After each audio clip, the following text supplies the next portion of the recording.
Mesdames et messieurs, bonjour. Un deuxième tour historique dans 15 jours. Aucun des grands partis traditionnels ne s'est qualifié.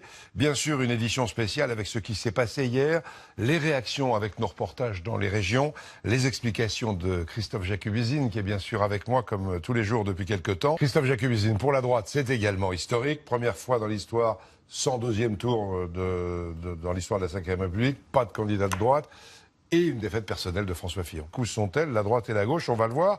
D'abord avec les résultats de François Fillon. Il a reconnu très tôt sa défaite hier soir. Cette défaite est la mienne. Et c'est à moi et à moi seul qu'il revient de la porter. Pour la première fois dans l'histoire de la Ve République, pas de candidat de droite au deuxième tour.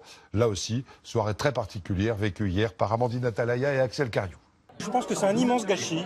Ces histoires d'affaires qui ont été pilotées au plus haut niveau dans ce pays ont complètement déstabilisé notre candidat et aujourd'hui, on est arrivé à ce résultat. La déception, bien sûr. Il n'y a pas de fierté de score, c'est pas du sport. Voilà, dans un instant, les prévisions météo de Louis Baudin sont belles à peu près partout. À 20h, Gilles Boulot reviendra longuement sur ces élections et nous, on va se quitter. Allez, on oublie la République. Demain, très belles images dans un royaume pour changer. Demain, on ira se promener dans les serres de Laken en Belgique, qui sont parmi les plus belles du monde. Bon après-midi, à demain.